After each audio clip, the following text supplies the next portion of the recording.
discover more compassionate relations with human beings, but how can we develop compassionate relations with the other creatures with whom we share this planet? And that would mean challenging the whole capitalist industrial form of food production. Bonjour et bienvenue dans l'Afro-écologiste, le podcast qui parle d'écologie et de véganisme d'un point de vue décolonial et afrocentrique.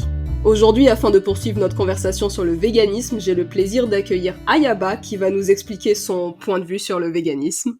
Bonjour Ayaba. Bonjour. Bonjour. Alors pour commencer, je voudrais te demander comment te décrirais-tu, qui es-tu pour les auditeuristes? Alors chef Ayaba Galba, chef afro-végétalienne, qui propose donc des ateliers de cuisine végétale depuis maintenant quelques années. Je suis dans la Ayabasphère existe maintenant depuis 7 ans. Et en parallèle de ça, je suis également coach holistique où je propose donc un accompagnement pour le mieux-être des femmes, mais aussi des hommes depuis peu, dans un cadre bienveillant où je célèbre et j'honore le féminin sacré et la sororité afro. Donc tu as dit tu fais ça depuis 7 ans, et depuis combien de temps est-ce que tu es végétalienne? Parce que ça a l'air de faire longtemps. Oh non, en fait je suis végétalienne depuis 7 ans et j'exerce on va dire depuis 6 ans en tant que chef et conférencière sur le thème du végétalisme et des super aliments afro.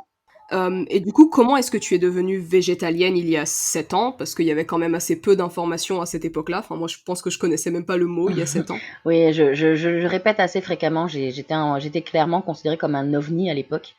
Parce que ces deux mots accolés dans la même phrase, ou ce mot accolé ensemble, c'était très rare. Les gens ne connaissaient pas. Surtout que voilà, on a souvent du mal à associer l'afro et le véganisme, en tout cas plus maintenant, puisque ça y est, ça commence à entrer dans les mœurs, la communication, le marketing, les réseaux sociaux ont fait leur petit effet, l'effet de mode a bien pris, si on peut appeler ça comme ça, même si c'est plus un mode de vie qu'un effet de mode, a priori. Mais c'est vrai qu'au tout départ, c'était très compliqué et ça posait beaucoup de questionnements.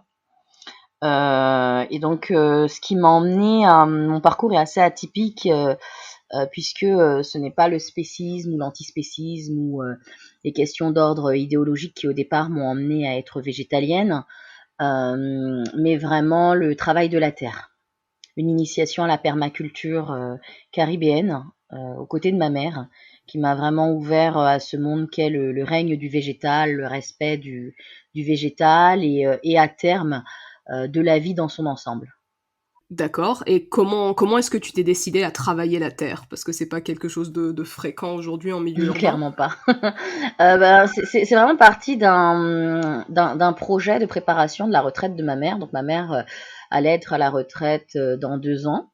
Et c'est quelqu'un de très casanier et qui travaille depuis, à l'époque, il travaille depuis 40 ans. Donc elle allait sur ses 42 années de travail salarial. Et elle avait un mode de vie mais trop boulot dodo, et c'est vrai que j'avais pas envie qu'à l'arrêt de son travail, une fois à la retraite, elle s'enlise dans son lit, et que vu qu'elle avait très peu c'est pas quelqu'un qui avait énormément d'activités en fait en dehors du travail, et j'avais vraiment envie de la préserver, on va dire, d'une retraite mal vécue, d'un potentiel burn-out, d'une dépression, d'un sentiment de plus servir à rien, tu vois. Et donc, je nous ai inscrits puisqu'à l'époque, je travaillais dans le domaine du social, et je nous ai inscrits dans un projet de jardin partagé qui était en train de se mettre en place dans le quartier où ma mère habite. Et une fois que on a eu notre petit lopin de terre, on va dire ça comme ça, qui nous avait été mis à disposition par le biais de l'association, elle a commencé à m'initier au travail de la terre, puisque je suis petite fille d'agriculteur et de couturière. Et ma mère, en fait, a toujours vu ses parents travailler ensemble la terre, le terrain familial. Et donc, elle a commencé à m'initier à ce savoir familial, ce patrimoine.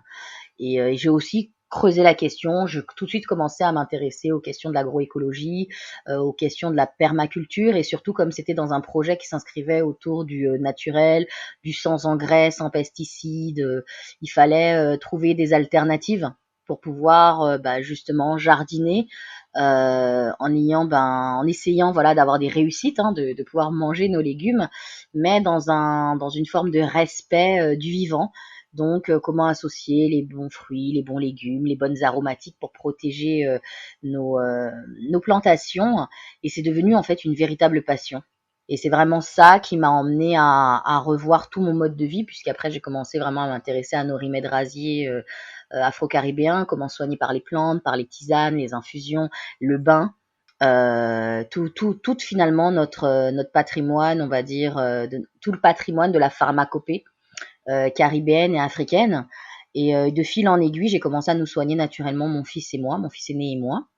Et ça, le glissement de terrain, en fait, s'est fait tout seul, tout doucement. J'ai commencé à revoir mon alimentation. Et alors, quel lien est-ce que tu fais entre permaculture et spiritualité, ou travail de la terre et féminité? Parce que tu as dit en introduction que toi, tu es coach holistique. Comment est-ce qu'on passe du travail de la terre au spirituel? C'est très très facilement. Bon, après, il faut savoir aussi que je suis quelqu'un de profondément afrocentré. J'ai un parcours de panafricaine assumé. J'ai longtemps été j'ai été sur les bancs des conférences à Paris dans la sphère panafricaine et j'ai la chance d'avoir de beaux livres à la maison, d'avoir une belle bibliothèque africaine, panafricaine, caribéenne. Et c'est vrai que je me suis beaucoup, j'ai fait du sourcing, quoi. Je me suis beaucoup renseignée. Et je me suis très rapidement, aussi par le biais des différents voyages, j'ai eu la chance d'aller plusieurs fois sur le continent dans plusieurs pays.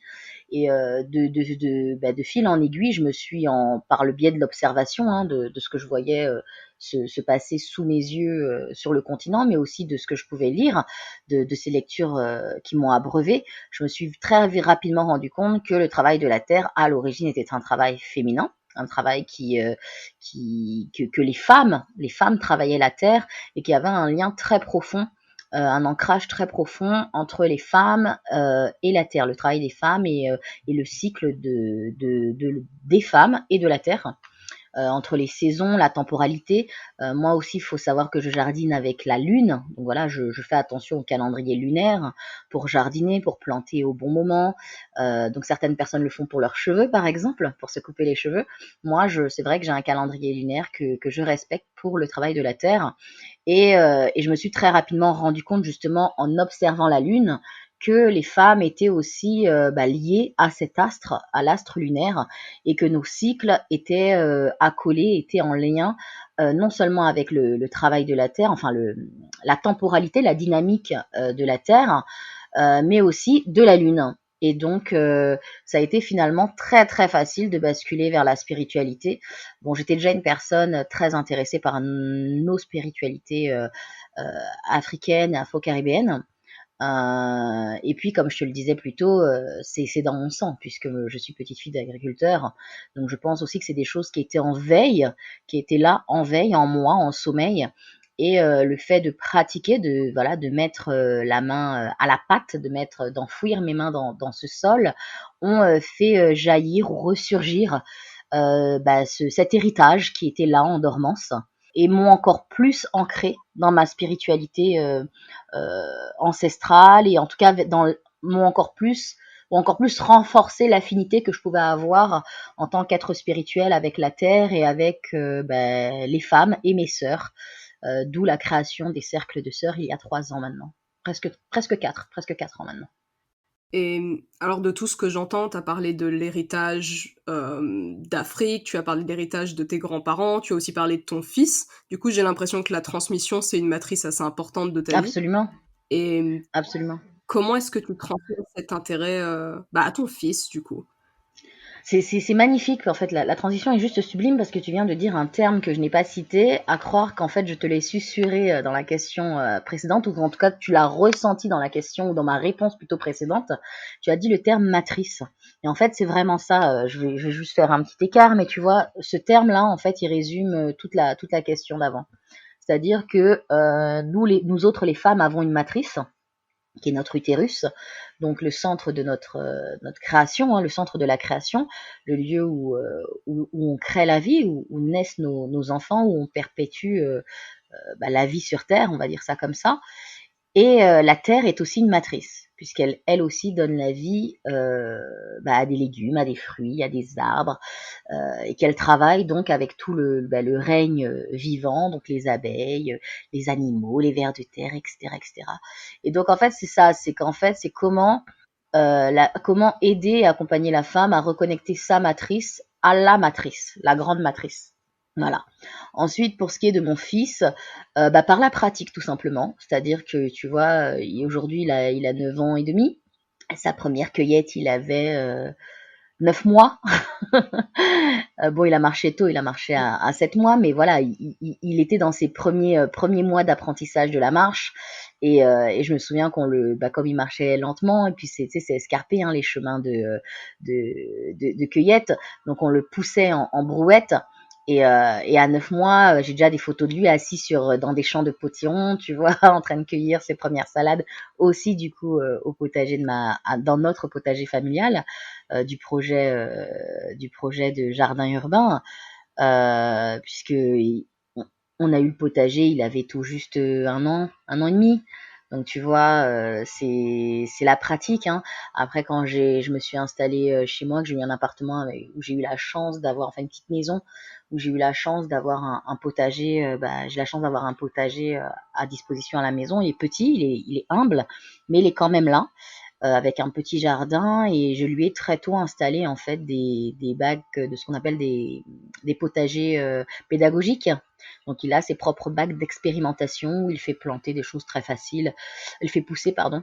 Il plante dans l'espoir de voir pousser, parce que c'est de l'expérimentation, des choses, des plants comme des herbes aromatiques, des laitues, ça ne demande pas beaucoup de terre, des tomates cerises ou encore des fraisiers, voilà, des choses que les enfants de son âge peuvent facilement cueillir et manger sans grand risque, et à portée de main, vraiment à hauteur d'homme, de leur hauteur à eux d'homme, et à portée de main, et c'est devenu une véritable passion, puisque depuis l'année dernière, on a entamé des vidéos que j'ai appelées parenthèses végétales, donc parents comme parents, donc parenthèse végétale, où j'essaye d'initier les parents ou pas, tout simplement des personnes qui vivent en milieu urbain comme nous, voilà, Paris ou pas, mais en tout cas en milieu urbain, qui n'ont pas forcément de grands espaces, même pas de jardin, pour les accompagner dans leur premier pas vers le jardinage en pot,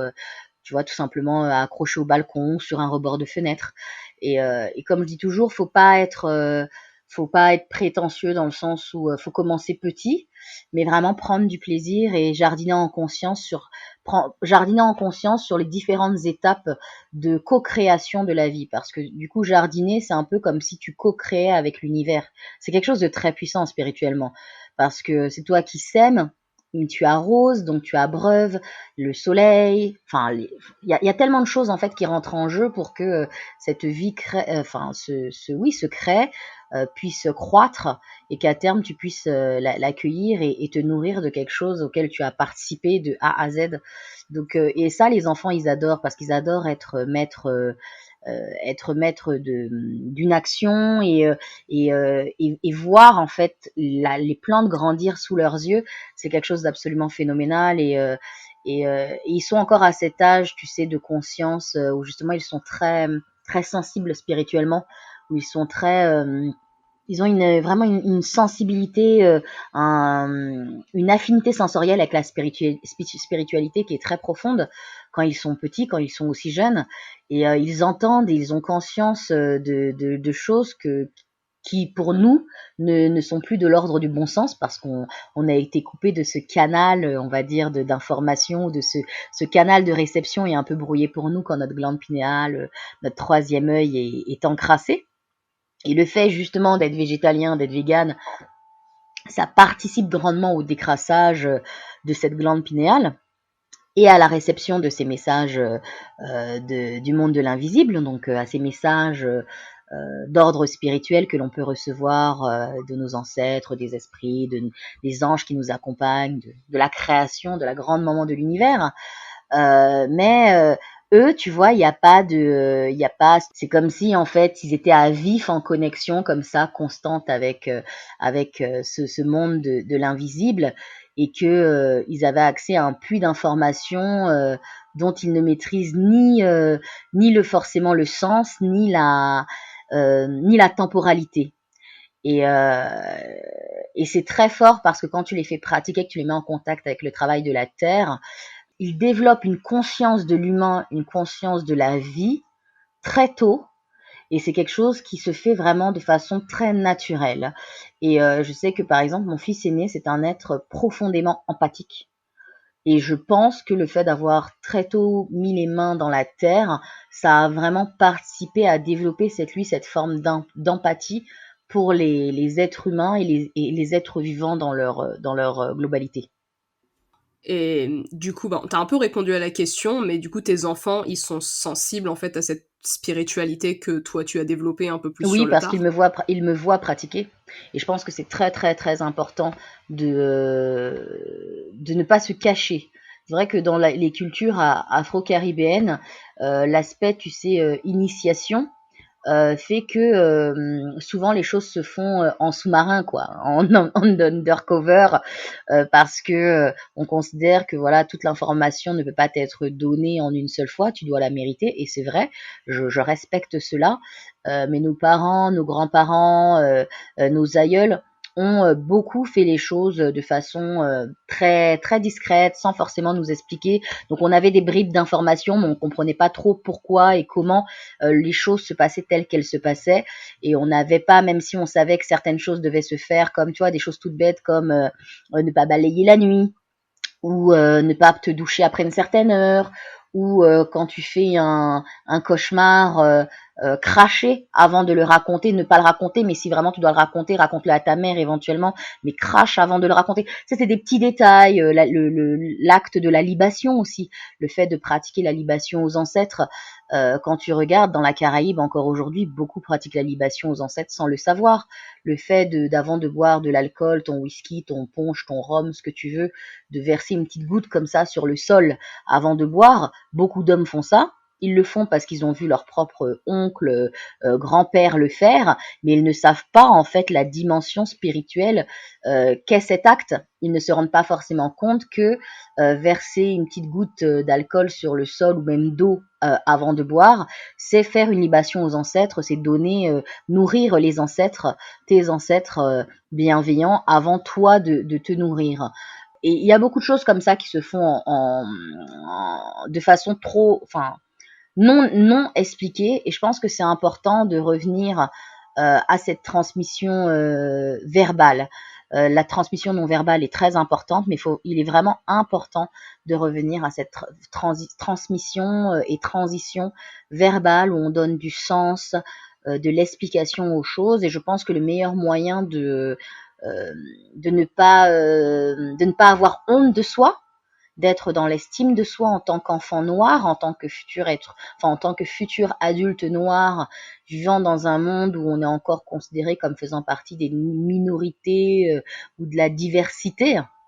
Quand j'entends ce terme-là, des fois, ça me fait, juste sauter. Mais c'est une réalité. On est considéré comme faisant partie de la diversité, les femmes de la diversité, la minorité visible. Moi, et ça me fait doucement rire parce que quand tu vois la taille du continent africain, tu sais très bien qu'à échelle planétaire, on est loin d'être la minorité sur Terre.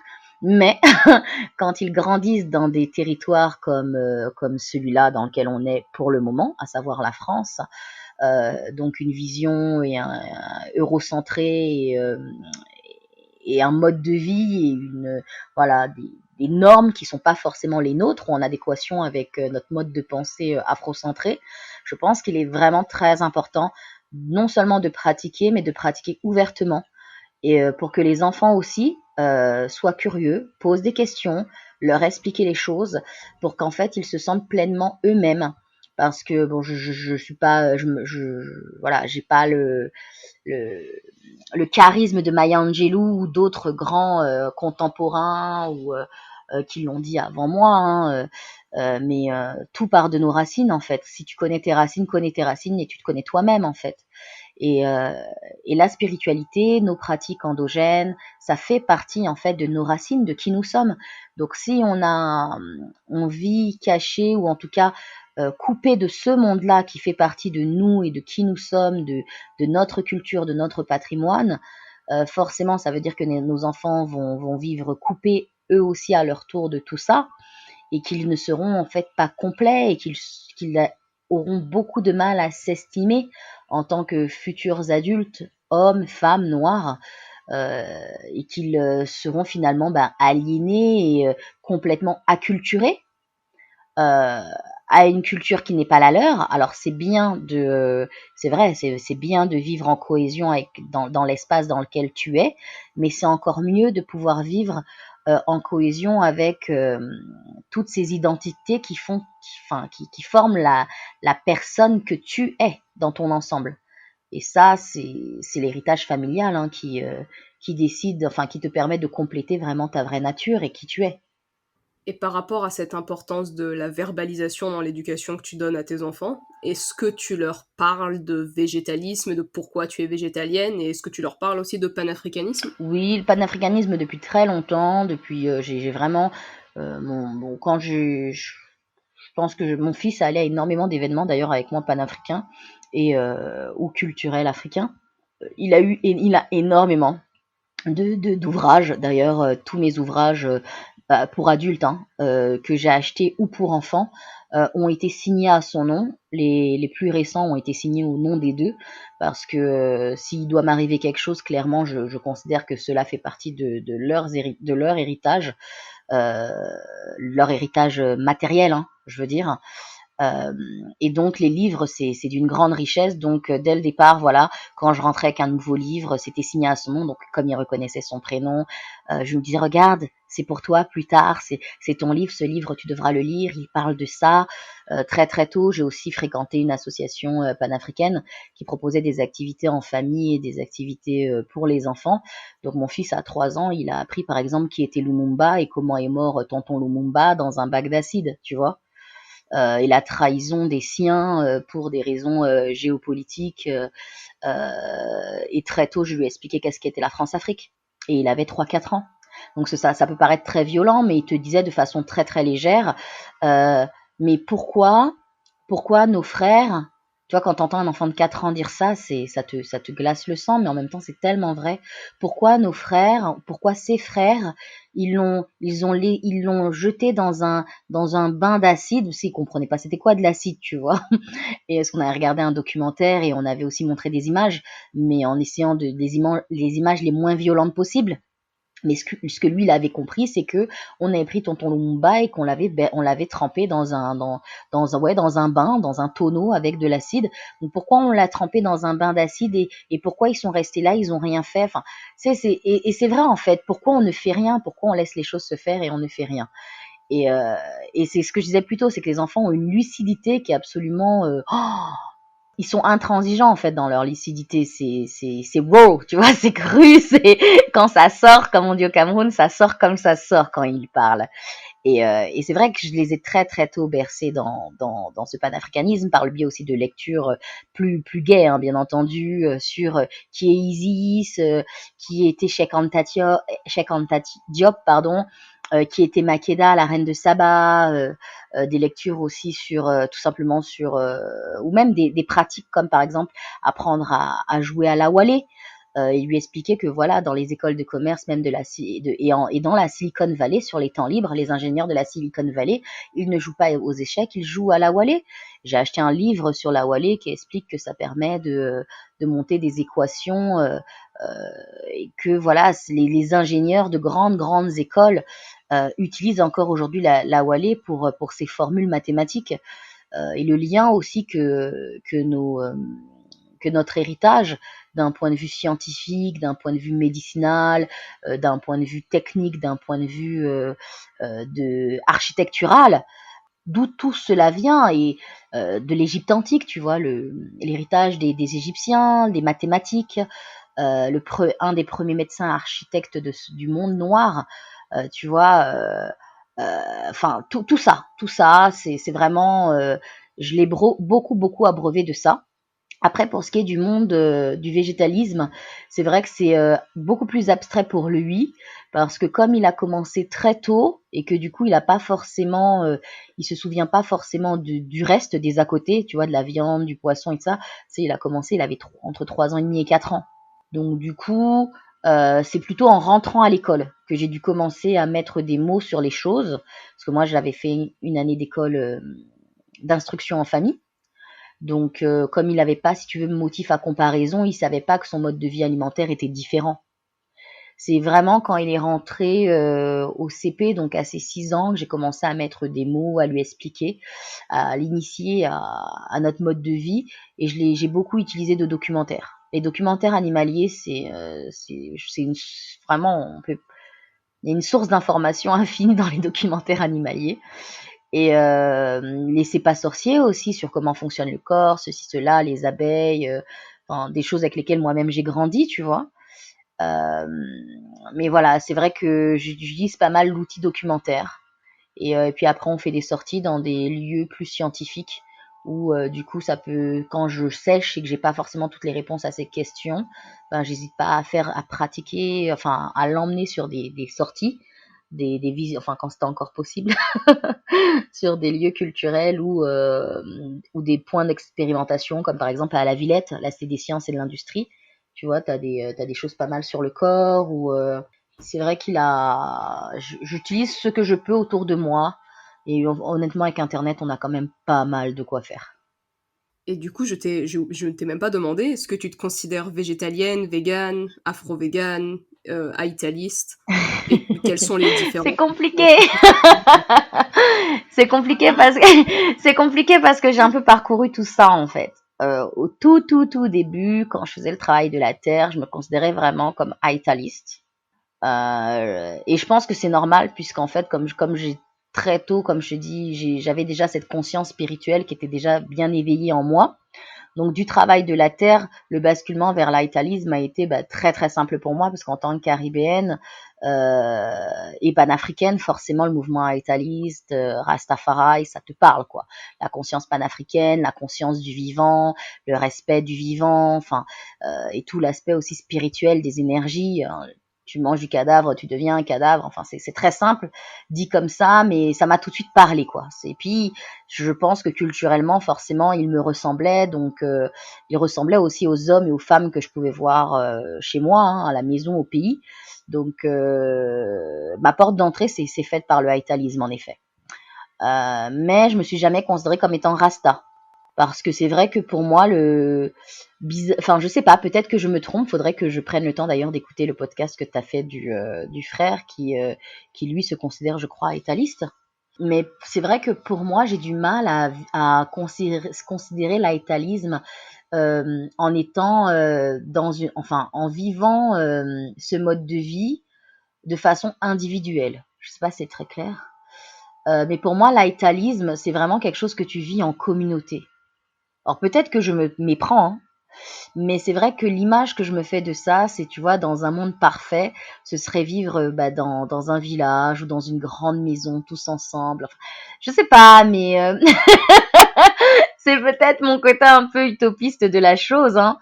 Mais être Haïtal enfin, avec le mode de vie que j'avais, c'est-à-dire être toute seule dans mon délire de pas manger de viande et de poisson, tu vois, c'était coupé du reste socialement, hein, en étant coupée de ma famille, parce que c'est très, au début, c'est un peu compliqué hein, de faire ce changement d'alimentation, ce mode de vie, au départ, a son lot aussi de sacrifices.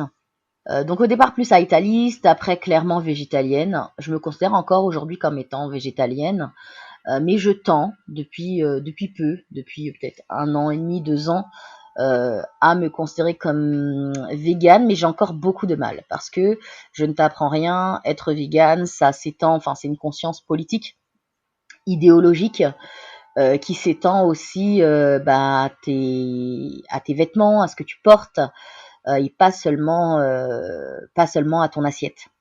Et j'en suis pas encore là. J'en suis pas à une consommation 100% vegan. Enfin, je veux dire, j'ai encore des vestes en cuir dans mon armoire. J'ai pas encore, tu vois, jeté tout ce que j'avais qui n'est pas forcément cautionné par les véganes. Alors, je n'en achète plus, tu vois, j'achète plus de cuir, certes, mais je n'ai pas encore fait le deuil de toutes ces choses enfin, pas toutes ces choses. Au niveau alimentaire, c'est réglé, d'accord? Mais au niveau de la conscience, on va dire politique, de la conscience de la mode, hein, du mode de vie dans son ensemble, je me considère pas encore comme étant végane.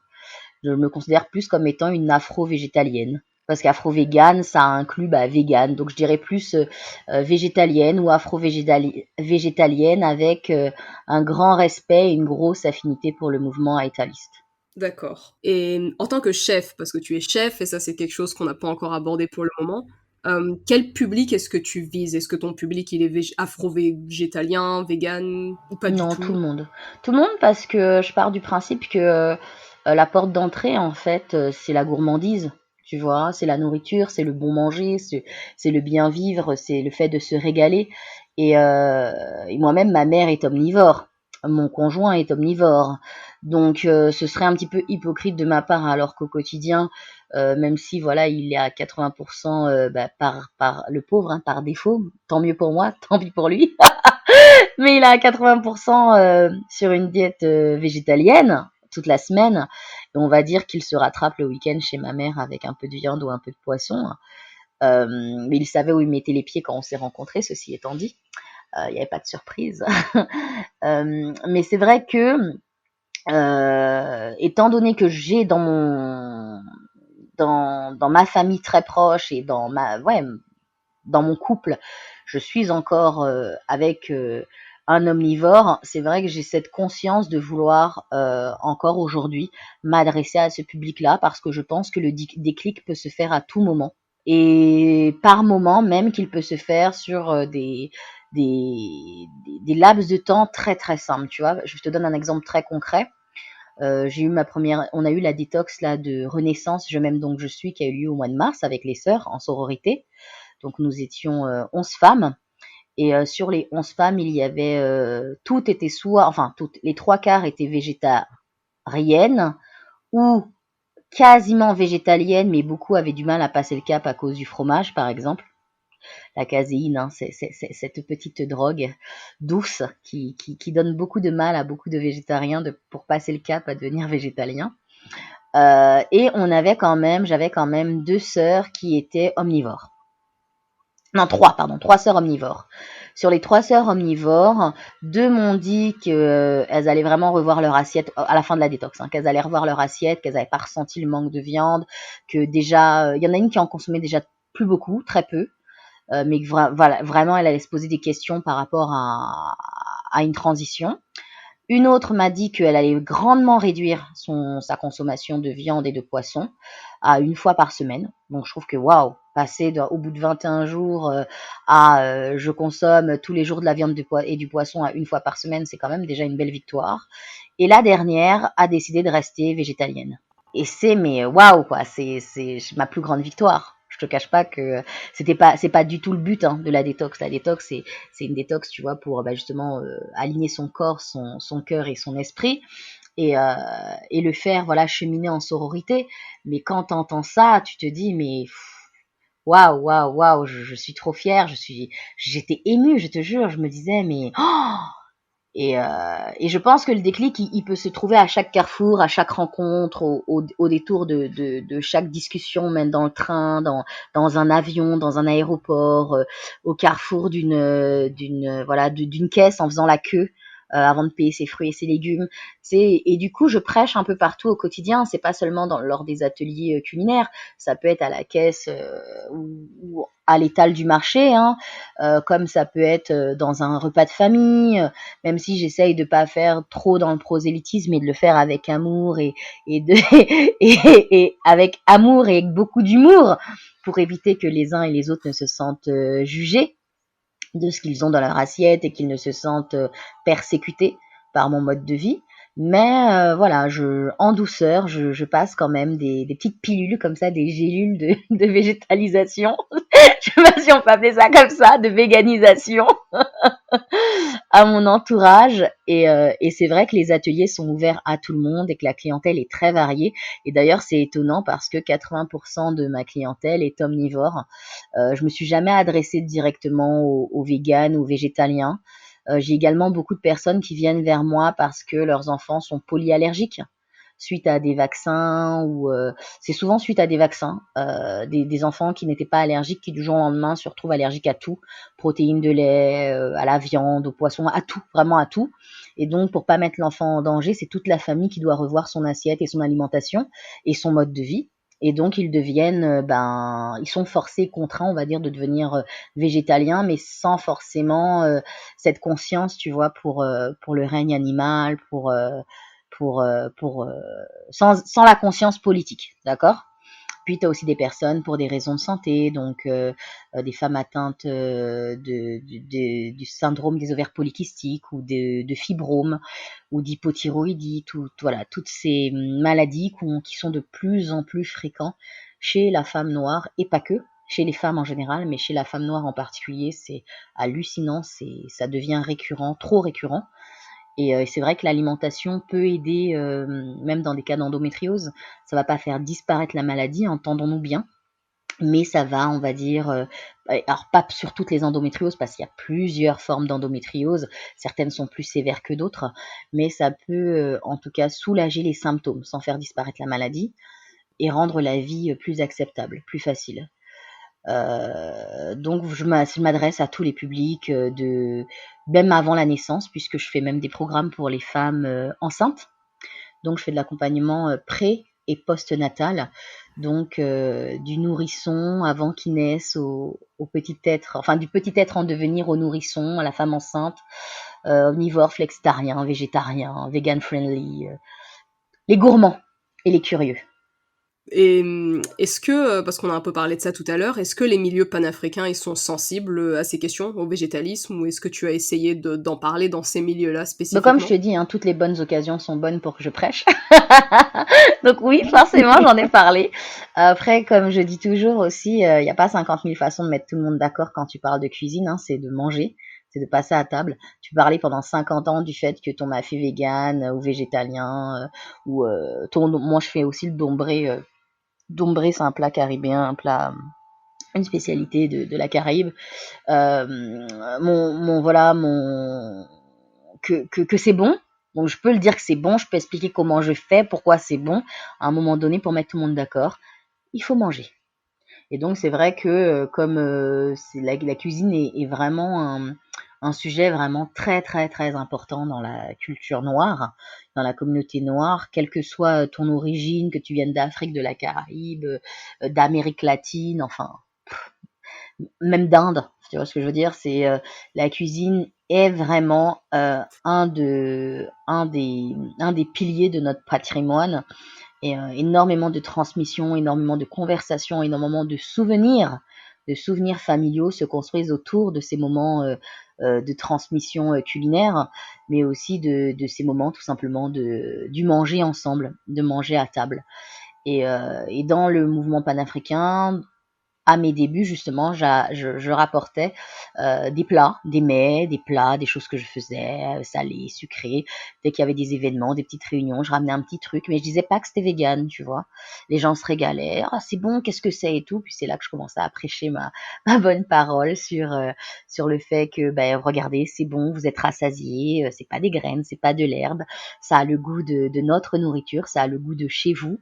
Je n'ai pas trahi la recette d'origine ou presque pas à la différence qu'il n'y a pas de viande ou pas de poisson, mais sinon le goût est là, il est fidèle au goût d'origine, donc on peut faire sans, il y a des alternatives qui sont possibles, et puis là, de fil en aiguille, on commence à s'intéresser.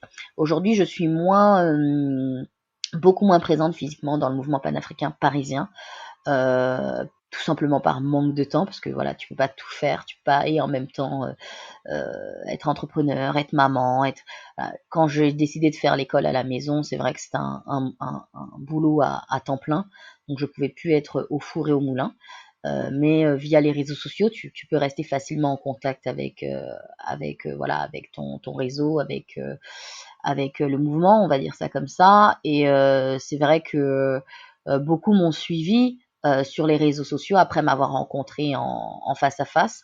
Au départ, c'était toujours très compliqué, parce que comme je te l'ai dit, j'étais considérée comme un ovni, presque une folle, quoi. Je me souviens que j'ai eu des réflexions comme ah d'accord, donc tu manges pas de viande et pas de poisson, mais au moins du poulet.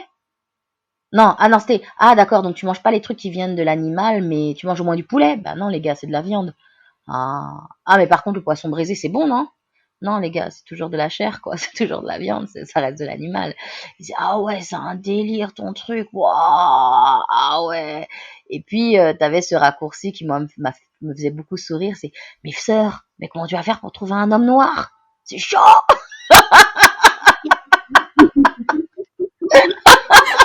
Tu vas le nourrir comment? Ah, c'est chaud. Non, tu peux pas être avec un homme noir. Ah, chaud. Oh non, sœur. Tu t'engages dans des bails bizarres. Et aujourd'hui, tu vois, c'est rentré dans les mœurs. On est de plus en plus, d'ailleurs, c'est la preuve on est de plus en plus. C'est que je suis loin d'être la première personne que tu interviews, et je sais que tu as énormément de recommandations qui t'ont été faites, et j'aurai plaisir à t'en faire d'autres, moi aussi, en termes de l'émission. Mais on est de plus en plus, et tout ça, ça participe aussi justement à la promotion de ce mode de vie, à la promotion du vivant, à la promotion de cette alternative, à la promotion du respect de sa personne, de sa santé, de son bien-être, et finalement de ses racines, de ses origines, puisque l'Afrique n'était peut-être pas à 100% végétale, mais l'Afrique a aussi un patrimoine culinaire végétal. Il y a aussi une cuisine à l'origine végétale en Afrique et dans la Caraïbe, qui pour certaines recettes ont d'ailleurs été modifiées, et dans lesquelles on a rajouté de la viande et du poisson. Mais quand tu vas justement dans les milieux ruraux, que tu t'éloignes des grands centres urbains, des grandes mégalopoles et tout ça africaines, et que tu vas plus dans les terres, loin justement des littoraux où tu as facilement accès à la mer, aux produits de la mer, et dans les zones un peu plus sèches, où tu te rends compte que les femmes ont une cuisine beaucoup plus basée sur des sauces à base de feuilles, une cuisine beaucoup plus végétale, une cuisine beaucoup plus saine. Et c'est là que tu te rends compte qu'en fait, finalement, c'est la cuisine d'origine. Ces cuisines-là, c'est en allant vers justement les grands centres urbains qu'elles ont été modifiées, puisque dans les grands centres urbains, c'est là qu'il y a les ports, et c'est aussi là où on reçoit toutes les cochonneries de l'Europe et de l'Occident, et qui après sont rentrées dans les cuisines de la ménagère africaine de ces capitales. Mais quand tu vas en zone rurale, tu te rends compte qu'il y a énormément de mets véganes ou végétaliens dans la cuisine africaine, et qu'on n'a finalement rien inventé, et que contrairement à ce que beaucoup de personnes croient, le locoderme, la personne blanche, ou en tout cas les occidentaux, n'ont pas l'apanage, n'ont pas le monopole du véganisme, et n'ont pas le monopole de la conscience de l'équilibre, on va dire, et de l'équilibre sur Terre, et des notions de justice pour tous. Bah, tu le vois aussi pour des choses, tu vois, la morue, par exemple, dans la Caraïbe, on consomme énormément de morue, mais quand tu retraces un petit peu ça, tu te rends compte que clairement, c'est les héritages d'un passé, enfin, je sais même pas si on peut appeler ça un héritage, c'est les vestiges plutôt d'un passé colonial. Les Portugais avec la morue, enfin, au Portugal, on fait les acras de morue, tu vois, comme on les fait. Alors, c'est peut-être pas tout à fait la même recette qu'en Guadeloupe, parce que en Guadeloupe et dans la Caraïbe, on va rajouter du cive, on va rajouter, tu vois, des épices, cela. Mais tu te rends compte que, par exemple, ce qu'on appelle les marinades, donc les acras, d'ailleurs, acra, c'est un nom que tu retrouves au Togo, hein, et dans les territoires du Dahomey, donc Togo, Bénin, Nigeria, on fait les akara, donc ça se dit akara, mais en fait, c'est akra, tu vois. Enfin, c'était akara qui s'est transformé en akra dans les territoires de la Caraïbe. Et tu vois, pendant longtemps, quand j'étais petite, et que je demandais à ma mère, mais ça vient d'où les acras de morue? Et elle me disait, ah, mais c'est les Portugais qui ont ramené ça. Alors qu'en fait, non, les Africains avaient déjà des beignets. Et c'était des beignets à l'origine qui étaient végétaliens, puisque c'était des beignets de haricots, donc c'était des beignets véganes, c'était des beignets de légumes qu'on faisait en Afrique, au Cameroun, par exemple, on appelle ça le melon, mais en fait, le melon, c'est notre giromon local, c'est la courge, le potiron. En fait, on a toujours eu, en fait, ces beignets de légumes, ces beignets de haricots, et c'est quelque chose qui nous vient, et même le nom nous vient en fait d'Afrique, mais parce que il y a une corrélation historique entre le Portugal et la Caraïbe, et que les Portugais ont importé sur nos territoires la morue, enfin la salaison, donc la morue, le cochon, voilà, en sel et la morue, et que toutes ces choses ont été intégrées dans nos marmites, dans la marmite de nos aïeuls et des ménagères caribéennes. On a tendance à croire que les acras sont originaires du Portugal parce que les Portugais aussi font des acras de morue, alors qu'en fait l'héritage des beignets tels que l'on appelle acra ou marinade vient des acaras que l'on retrouve en Afrique de l'Ouest. Et si t'es pas intéressé, que tu ne creuses pas, que tu ne cherches pas l'origine des aliments, l'origine des plats, il y a énormément de plats, mais ça je le sais parce que j'ai été sur le continent et que j'ai mangé ces plats, et qu'en les goûtant, j'ai dit mais c'est bizarre, ça ressemble à ce plat-là de chez moi. Et tu vois, c'est par la pratique que je me suis posé des questions, parce que j'ai été en contact avec cette nourriture-là. Si j'avais pas été au Bénin, au Togo, au Ghana, au Cameroun, et que je n'avais pas goûté moi-même ces plats-là, je les aurais jamais goûtés, j'aurais jamais fait le lien entre les cuisines d'Afrique, parce que on parle bien des cuisines d'Afrique, puisque l'Afrique est plurielle, donc les cuisines aussi sont plurielles, même si on est un seul continent, et ces corrélations que je retrouve dans mon patrimoine culinaire caribéen. Et après, tu creuses, tu vas chercher, tu fais des recherches sur Google, t'interroges les anciens à gauche, à droite des différents territoires, et tu te rends compte qu'en fait, oui, il y a vraiment une passerelle, il y a vraiment un héritage palpable qui n'a pas disparu. Il y a beaucoup de choses qui ont disparu, mais heureusement pour nous, cet héritage-là culinaire n'a pas été désintégré malgré la mobilité territoriale, malgré les pérégrinations, malgré l'histoire, malgré les génocides qui ont eu lieu. Les femmes et les hommes ont réussi par le biais du quotidien, de la vie quotidienne, donc de la cuisine, et même dans les modes de préparation, le pilon, les infusions, les bains, tu vois, tout ça. Toute cette pharmacopée-là, c'est un héritage qui n'a pas disparu malgré tout ce que l'histoire et tout ce que nos peuples ont pu endurer. Mais il suffit de se renseigner, il suffit aussi de se déplacer, d'aller sur le continent, d'aller à la rencontre de nos cultures pour pouvoir vivre ces similarités. Eh ben, tu as anticipé ma question, j'allais te Désolée. demander du coup. Tu as voyagé en Afrique beaucoup, et du coup ma question ce serait pourquoi et qu'est-ce que l'Afrique t'a enseigné? Bon, j'imagine que tu vas dire beaucoup de choses, mais L'Afrique m'a surtout, je sais pas si je vais dire beaucoup de choses, parce que finalement ça se résume, toutes les choses que je pourrais te citer se résument finalement à une seule et unique chose, ou deux. C'est que l'Afrique m'a enseigné vraiment l'amour de moi-même et l'amour des miens.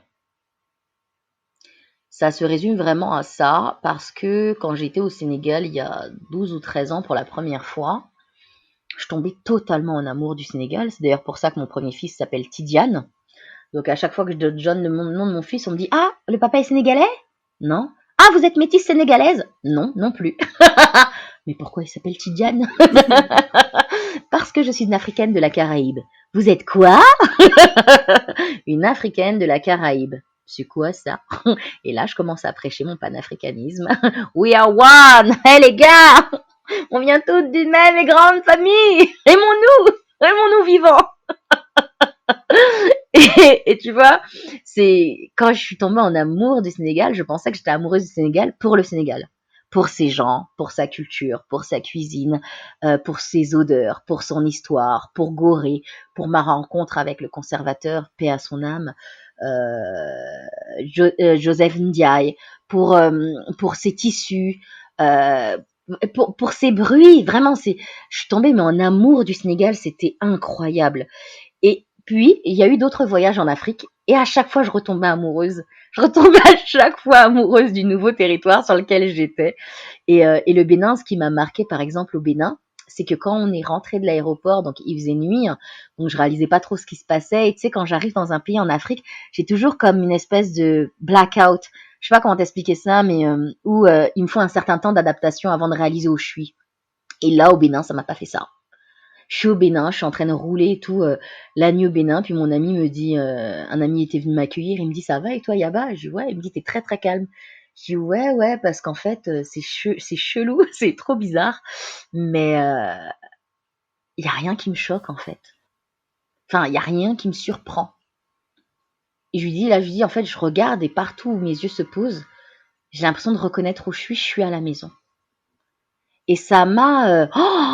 c'était transcendant comme sentiment, tu vois. C'était transcendant parce que je me suis dit, mais c'est pas possible de se sentir aussi bien dans des territoires où, de un, tu n'as pas de famille connue, ou en tout cas vivant, parce que pour nous, les Afro-Caribéens, c'est très compliqué, tu sais, d'avoir un arbre généalogique ou de retrouver toutes les traces du passé, nos mémoires du passé, de nous reconnecter à tout ça. En tout cas, d'un point de vue spirituel, c'est possible, mais d'un point de vue factuel, sur papier, c'est très compliqué. Et là, je regardais autour de moi et je me disais, mais c'est pas possible de se sentir aussi bien dans un endroit où, a priori, tu n'as jamais mis les pieds. Et là, je me suis souvenue d'une phrase que j'avais entendue. Je regarde souvent des vidéos, tu vois, de spirituel et tout ça. Où on expliquait que quand tu vas dans un endroit et que tu as des sentiments de déjà-vu, c'est que tes ancêtres avant toi ont foulé, en fait, enfin, ont marché sur cette terre ou sont déjà passés par là. Ça m'est revenu.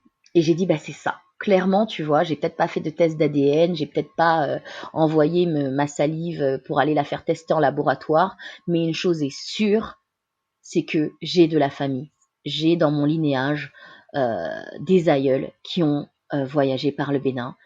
Et j'ai fait le Togo, et pareil, cette sensation mais après le Togo et le Bénin, le Nigeria, une partie du Nigeria, le Togo et le Bénin, à l'époque, c'était un seul grand territoire, l'empire du Dahomey, donc c'est normal, tu vois, c'est territoire commun. Mais même en allant à Ouida, quoi, quand j'étais à Ouida, voir la porte du non-retour, mais ça m'a fait le même effet, enfin en moins pire parce que j'étais plus mature et que j'avais voilà eu beaucoup de lectures, donc ça m'a moins bouleversée que Gorée, où j'étais beaucoup plus jeune et où vraiment ça a été un choc pour moi à bien des niveaux. Et en fait, c'est là que j'ai compris qu'en fait, partout où j'irais en Afrique, je me sentirais bien. Et en mars dernier, juste avant le confinement, le premier confinement, j'étais en Éthiopie, en mars 2020. Et je tombais en amour pour l'Éthiopie. Et pourtant, tu vois, c'est l'Afrique de l'Est, c'est encore différent de l'Afrique de l'Ouest, d'un point de vue culturel, d'un point de vue des us et coutumes. Et c'était tellement magnifique ce voyage en Éthiopie. Et c'est là que j'ai réalisé qu'en fait, j'étais profondément amoureuse de l'Afrique. Et quel que soit le pays, je pense que je serais profondément... c'est 54 pays, tu vois, le continent africain, mais je pense que je me sentirais partout chez moi en Afrique. Et ça m'a vraiment, en fait, rendue fière de qui je suis en tant que personne, en tant qu'être humain, être descendante de ce peuple-là, être porteuse de cet héritage-là qu'est le continent africain, ça me rend profondément fière et je m'aime. J'ai appris à m'aimer en allant à la rencontre de mes racines et j'ai appris aussi à aimer les miens et je pense que ça se ressent énormément dans ma cuisine. Parce que ma cuisine est profondément ancrée dans les différents territoires d'Afrique. Et ça a confirmé tout simplement ma mission de vie, de renforcer, de consolider ce pont entre l'Afrique et la Caraïbe. Je pense que c'est vraiment ma mission de vie.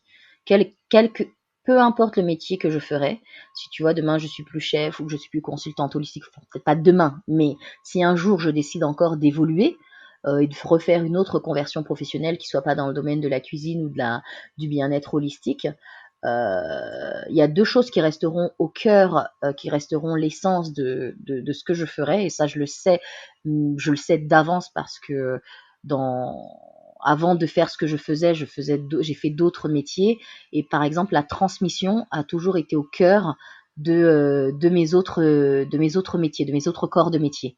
Il y a toujours eu ce fil de la transmission, transmettre, être un guide, transmettre, partager mon savoir-faire, partager mon savoir-être, ça a toujours été là. Ce ne sont pas des choses nouvelles. Donc je sais que ça restera là. Tu vois, la transmission, je pense que ce sera toujours là et ça me fait plaisir parce que quand je vais en Afrique ou au pays, dans la Caraïbe, je me rends compte que nous sommes en fait comme ça. Nous sommes des êtres qui sont profondément axés naturellement en fait. Naturellement, on a ces affinités avec le fait de transmettre, de partager, d'accueillir. Donc voilà, j'espère avoir répondu à ta question. Mais concrètement, ça m'a apporté ça. M'aimer et aimer les miens. Et alors, tu es chef, tu es coach, tu voyages, tu essayes de, voilà, de connecter toutes ces parties de la diaspora, comme tu as dit. Alors, comment est-ce que tu gères tout ça, le soin de toi, de ta famille, de ta communauté? Comment est-ce que tu gères tout ça? Parce que c'est beaucoup. Et comment est-ce que tu prends soin de toi? C'est dur. C'est dur et tu sais quoi, j'apprends encore. Je suis, tu sais, je vais pas faire semblant, genre I'm the boss. Non, non, non, c'est dur. C'est un travail de tous les jours. Ça me demande de fréquemment me remettre en question. Il y a quelques mois encore, j'étais à l'hôpital et justement, c'est sans rentrer dans les détails, le bilan que j'ai fait de mon séjour à l'hôpital, je me suis posé la question, mais comment je suis arrivée là, tu vois? Et parce que oui, on peut être végane et avoir un bon mode de vie et pour autant être malade. Parce que tout ne se joue pas dans notre assiette. Et justement, c'est pour ça que j'ai commencé à mon cheminement en tant que coach holistique il y a maintenant presque 4 ans. C'est parce que quand j'ai eu quand je suis tombée enceinte de mon deuxième, donc qui rentre dans sa 4e année, j'ai réalisé que waouh, ok, ça faisait 6 ans que j'avais pas eu d'enfant. C'est vrai que c'est loin derrière moi, mais je suis quand même jeune encore, tu vois. J'ai une petite trentaine, ça va quoi, tu vois. Normalement, on gère. Mais j'ai été acculée, tu vois. J'ai fait 33 mois d'allaitement pour le deuxième, ce qui a fait que j'ai arrêté l'allaitement. D'ailleurs, c'est le séjour à l'hôpital qui a arrêté l'allaitement très brusquement de mon deuxième. Et ça faisait quasiment 3 ans que j'avais pas dormi, tu vois, finalement. Que j'avais mis un peu ma vie entre parenthèses et honnêtement, ce qui m'a énormément aidé à tenir et à ne pas tomber avant justement ce séjour à l'hôpital, c'est les rituels et mes routines, mes routines bien-être. Et c'est d'ailleurs pour ça qu'aujourd'hui je propose sur mes 2 plateformes de boutique. Afro Green Shop et bien entendu sur mon site ndolotouch.com des rituels et des produits axés sur le bien-être de la femme pour que nous autres les femmes nous apprenions à nous reconnecter à nous-mêmes. Chaque produit qui est sur la boutique, c'est un produit que j'ai testé moi personnellement pendant plusieurs mois, voire des fois des années avant de le proposer, que j'ai également fait tester à des amis dans mon cercle proche pour avoir d'autres retours que le mien, puisque nous sommes tous différents et nous avons tous une sensibilité et un historique différent les uns des autres.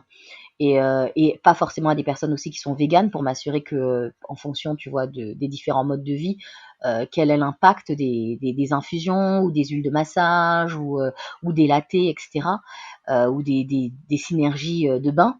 Et c'est vrai que ce qui m'a énormément aidé pour ma part, c'est le fait, tu vois, de me reconnecter à ces rituels ou ces routines sacralisées qui sont fortement ancrées dans notre patrimoine africain. Le bain, tu vois, dans la Caraïbe, au 1er janvier, on fait ce qu'on appelle le bain des marées. Donc pas démarrer comme les marées et la mer, mais démarrer au sens de démarrage de l'année. Et en fait, c'est un bain où tu vas à la plage, à la mer, parce qu'en fait, voilà, le sel est un très très grand purificateur et un canalise aussi, permet de capter les énergies. Et c'est vrai qu'on a pour habitude dans la Caraïbe de faire au 1er janvier habituellement, en temps longtemps, comme on dit, donc par le passé, on faisait, et encore beaucoup de personnes heureusement le pratiquent, on faisait le bain des marées où tu allais à la plage et tu te lavais et tu faisais le dépôt de tous ces déchets, de toutes ces toxines, pas du corps, hein, mais spirituel, de toutes ces qui créaient de la pesanteur en toi, qui t'empêchait d'être aligné énergétiquement. Et c'est vrai que je suis revenue finalement à mon essentiel, à nos traditions, et j'y ai rajouté à ça bien entendu des plantes et tout ça médicinal pour qu'elles créent une synergie et renforcer leurs bienfaits. Et je t'avoue que ça, le fait aussi maintenant je fais mon encens artisanal, mais ça tu vois c'est des trucs tout bêtes. Je dis toujours aux gens que moi maintenant ma journée elle peut pas démarrer sans mon encens et ma tasse de thé. Et même si ça a demandé au départ en tant que mère, c'était très compliqué, tu vois, de boire ne serait-ce une tasse de thé, d'une traite, tu vois, sans être interrompue, sans qu'elle ait le temps de refroidir, sans que je doive aller la réchauffer à nouveau 50 000 fois. Ça a été un challenge, juste ça, tu vois. Et il a fallu que je me réveille 30 minutes plus tôt. Au début, c'était 1 heure. Après, quand j'ai vu que voilà, j'arrivais à boire mon thé, j'arrivais à visualiser ma journée, à poser des rituels, à allumer mon encens, j'ai diminué à une demi-heure. Mais je me suis vraiment alloué des pauses. Et en fait, il faut vraiment que les femmes ou les hommes qui nous écoutent entendent que c'est essentiel pour son bien-être, enfin pour le bien-être de sa famille, pour la bonne évolution et de vos projets professionnels, que vous alliez bien, que votre corps, votre cœur et votre esprit soient alignés, que vous alliez bien. Parce que c'est Queen Afua, que je considère comme étant l'une de mes mentors, qui dit que quand une femme se guérit, elle guérit indirectement sans le vouloir, hein. Sa famille, donc son homme, ses enfants, puis son environnement. Donc concrètement, quand une femme se guérit, elle guérit, et si toutes les femmes se guérissaient, en fait, on pourrait guérir le monde. Et moi, je crois profondément que le jour où les femmes reprendront le pouvoir politique sur Terre, ce sera plus autant le bazar que ça l'est, clairement. Je considère même que Dieu est une femme noire. Donc ça, c'est dit, hein, voilà. Mais oui, jongler entre tout ça, même pour moi, c'est un challenge, surtout que tu vois, au lieu de diminuer les fonctions, le CV ne cesse de s'allonger. Et c'est pas facile tous les jours, et j'apprends de mes erreurs, j'apprends de mes expériences, mais en tout cas, voilà, mettre en place une routine, la respecter, avoir des paroles bienveillantes pour moi-même. Et moi-même, je l'écris MOI-M'-AIME. Vraiment, me donner de l'amour à moi-même. C'est la meilleure façon que j'ai trouvé de donner de l'amour aux miens, donc à ma famille, et puis après, forcément aux clients, aux personnes qui font appel à moi, puisque voilà, Ayaba, c'est de l'amour, je suis amour. Mais pour pouvoir être amour et donner cet amour, donner mon savoir-faire, mon savoir-être au mieux, il faut que moi déjà j'aille bien. Et pour aller bien, il faut que j'arrive à me trouver du temps pour moi. Je n'hésite pas, quand j'en ressens le besoin, à faire des détox digitales, à disparaître un peu des réseaux sociaux pour voilà, me recentrer, souffler, remettre en place des routines ou tout simplement m'ancrer à la terre. Tu vois, c'est vraiment en fait, à chaque fois je reviens à ça. Donc oui, c'est encore très challengeant pour moi de tout mettre en place. Ça me demande de me remettre en question souvent. Pour ne pas m'oublier, parce que alors là la dernière mésaventure qui m'est arrivée m'a vraiment remis les pendules à l'heure, hein, sur le fait qu'il fallait vraiment que je prenne plus soin de moi, et que de toute façon si je ne prends pas soin de moi, je ne peux pas prendre soin des autres. Là j'ai un nouveau projet que j'ai annoncé aujourd'hui d'ailleurs, un nouveau concept qui s'appelle Ndolo VIP, où justement je donne mon amour, beaucoup d'amour, puisque je vais permettre à un couple, lors d'une soirée très intimiste, dans un cadre vraiment, un très beau cadre sur Paris, ils vont pouvoir manger ma nourriture, préparée avec amour, me voir, pourquoi pas cuisiner, et en même temps profiter d'une de mes box aphrodisiaques que j'ai lancée déjà en début d'année. La box Savourons l'amour, où je propose 2 box, une box sensuelle et une box de luxe. Et là, dans le cadre de ce repas, de cette soirée, ils repartiront avec des échantillons de cette box pour pouvoir continuer la soirée. Je leur aurai ouvert l'appétit avec la nourriture, hein, et j'espère qu'ils finiront en beauté cette soirée.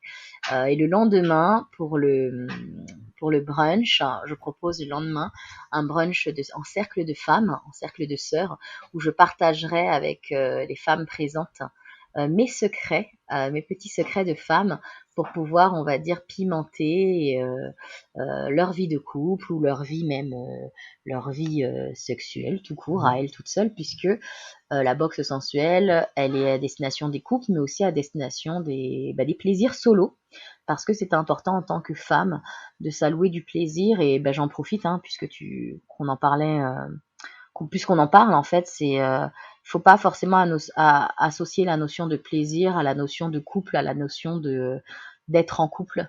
On peut tout à fait être célibataire ou célibatante, comme j'aime le dire. Parce que moi, je me suis jamais considérée comme étant célibataire, même quand j'étais seule. Je me suis toujours considérée comme étant une célibatante. Et on peut tout à fait être seul et pour autant être épanoui sexuellement, être épanoui dans sa vie de femme, se sentir à l'aise et aligné parce que ça fait aussi partie de le chakra sacré et l'alignement, notre alignement en fait énergétique dépend aussi de notre santé, on va dire sexuelle, notre santé intime. Donc voilà, c'est Ndolo VIP, c'est vraiment ça, c'est comment donner de l'amour à très peu de personnes dans un cadre intime et partager une expérience sensorielle à tous les points de vue, à tous les niveaux. Ouh là là. Ok, très bien. Ouais, c'est pas des blagues. Tu sais, vraiment, je tape sur la qualité parce que j'aurais pu, tu vois, trouver un lieu ou mettre en place. J'y réfléchis à un moment donné. Je me dis, est-ce que je fais pas de ces différents services pour où tu vois, j'enchaîne et parce que voilà, c'est un service qui voilà du tonnerre. Enfin, l'idée elle est géniale, mais non. Je suis pas là pour faire du chiffre, je suis pas là pour me faire des thunes et des millions. Je suis vraiment là pour vous offrir une expérience incroyable, hors du commun, une expérience unique en son genre, tu vois, euh, aux personnes qui du coup vont sauter sur l'occasion parce que tu doutes bien qu'il y a très peu de place. 4 personnes pour le brunch, 2 personnes pour la soirée, c'est vraiment petit comité, mais des moments puissants d'un point de vue, qualitatif et puissant d'un point de vue du contenu. Là, j'ai lancé il y a pas longtemps mes bin-bin, mes bayas, mes marérins. Et voilà, j'ai eu une commande de 5 bayas dernièrement. Là, les sœurs ont toutes reçu leurs bijoux. Mais si tu vois sur la section témoignages de mon site et même sur mes inbox là, les retours qu'elles m'ont fait, mais ça m'émeut tellement. Je me dis mais waouh. Enfin déjà, je prends plaisir à faire le bijou parce que il y a tout un rituel autour du bijou pour le purifier, pour le charger. Mais en prime, quand elles le reçoivent et que c'est un peu comme si elles avaient ressenti en fait tout l'amour qui avait été mis dans la conception de leurs bijoux. Et quand elles me renvoient en fait leur satisfaction, mais ça me nourrit en fait. Tu vois, c'est une autre forme de nourriture. C'est-à-dire que quand je fais de la cuisine pour les gens, je nourris leur corps. Quand je cuisine pour moi, pour ma famille, je nourris nos corps.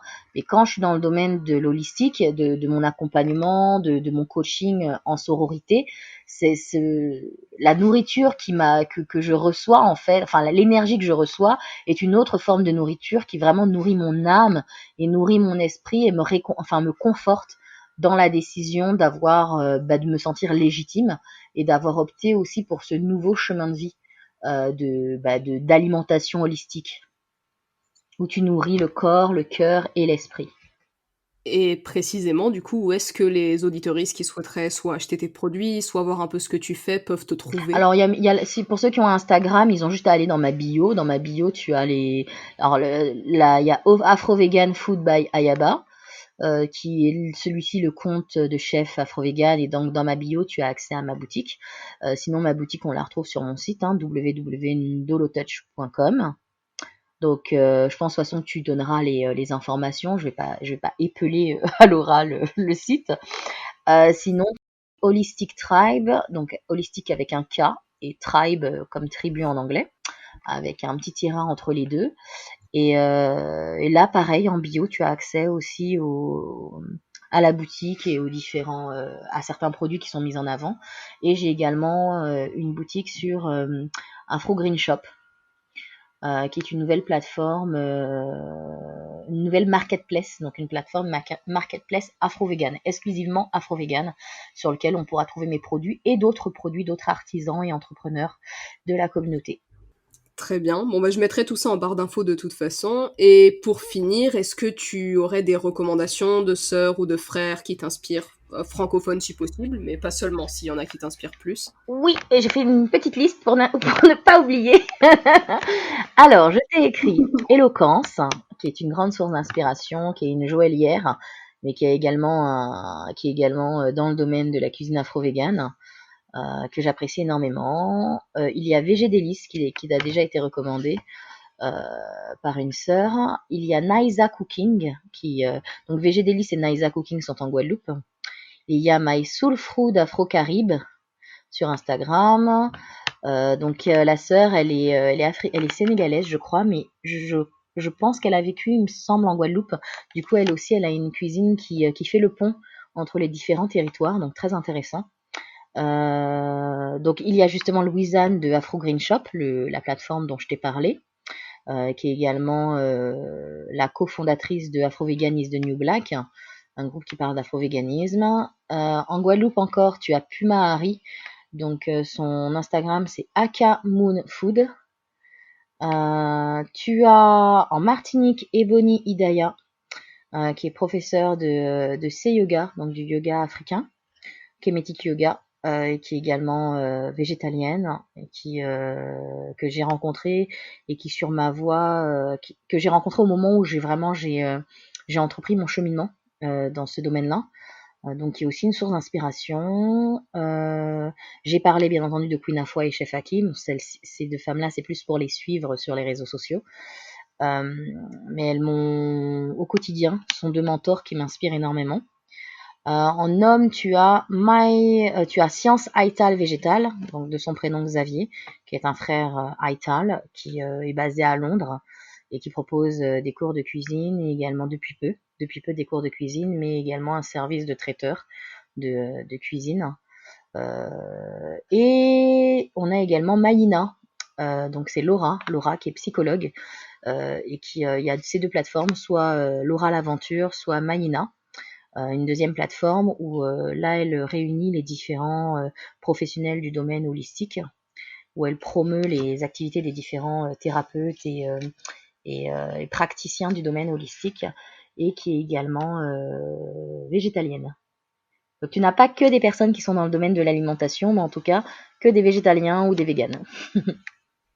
C'est parfait, merci beaucoup, ça fait... Oui, sacré liste. Il y a beaucoup de mots que je connais pas. Bah ouais, il y a beaucoup de mots que je connais pas pour une fois, du coup je suis très contente. Moi, j'ai retiré les personnes que tu avais déjà interviewées ou dont tu m'avais dit que tu avais déjà interviewé. Bah, j'aurais pu citer Mangeuse d'herbe, j'aurais pu citer Afro-V-News, voilà, j'aurais pu citer encore d'autres personnes, mais je sais que tu les as déjà interviewées, donc ou que tu vas le faire sous peu, donc je n'ai pas cité les personnes que tu as déjà. Il y a Glory KB bien entendu, mais je sais que Glory tu l'as déjà aussi.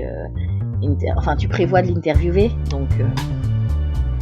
Merci beaucoup Ayaba d'avoir accepté cette invitation. C'était un podcast qui a été demandé pas mal de fois, donc voilà, il est arrivé. Et j'espère que cette conversation aura été inspirante pour les auditeuristes, ou en tout cas autant qu'elle l'a été pour moi. Et si vous avez aimé cette conversation, n'hésitez pas à aimer la vidéo, à vous abonner, à activer la petite cloche, et je vous dis à bientôt pour une nouvelle conversation.